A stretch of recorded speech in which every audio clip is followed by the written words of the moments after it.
Arizonans see big jump in coronavirus cases, but don't see reason to wear masks. Tempe, Arizona. Walking along the streets this week in Tempe, Arizona, it was rare to see anyone wearing a mask. Patrons at a bar packed the entire space, as if the pandemic had suddenly dissipated. This despite the news that the state is one of the growing coronavirus hotspots in the country. The Arizona Department of Health Sciences on Friday announced there were 3,246 new COVID-19 cases, a record number reported on one day.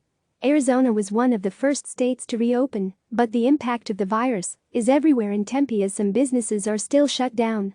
Charles Gbekia wasn't wearing a face covering as he headed into a busy bar. "It's just going to kind of get worse until we do something about it," he told CNN. When asked why he wasn't wearing a mask, he replied, "I think masks are good, but they act as a placebo. I have family personally lost to coronavirus, so I should be wearing a mask, but not when I'm out with my friends." Arizona has reported more than 46,000 COVID-19 cases, with 1312 deaths. Please keep yourself and your family safe. Always wear a mask in public, even if you do not feel sick. Maintain physical distancing. Let's work together to slow the spread of COVID-19. Scoopers, the Arizona Department of Health Sciences said in a tweet on Friday. Phoenix has ordered residents to wear masks, one of more than a dozen cities across the state to announce local mask ordinances. Alarmed by the rapid increase in cases, more than 3,000 doctors and nurses sent a letter to Governor Doug Ducey this week urging him to mandate masks. Ducey said he would not order a state mandate, instead leaving it up to local governments. Emergency room physician Dr. Murtaza Akhtar, who has been treating COVID patients daily in the ER, is one of the doctors who signed the letter to Ducey. "The governor of our state is saying I'm going let the mayors decide.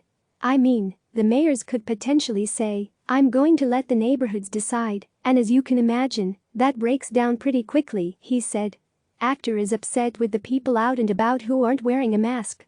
"To tell the whole world that basically I'm a social Darwinist if you die, I don't care, I just want my beer and burger is really, I mean even kindergartners have more empathy for other people. It's really upsetting," he said. Arizona will be in the national spotlight next week as President Donald Trump is attending an event sponsored by Students for Trump on Tuesday at a 3,500-seat church in Phoenix. While Trump will be subject to the city's new mask ordinance, a source in the city of Phoenix told CNN it's unlikely he or rally attendees would be ticketed if they fail to wear a mask, adding that the goal of the ordinance is education and only the worst repeat offenders would be ticketed. CNN's Kying Law reported and wrote from Tempe and Steve Almasi wrote in Atlanta. Click subscribe to receive the latest news.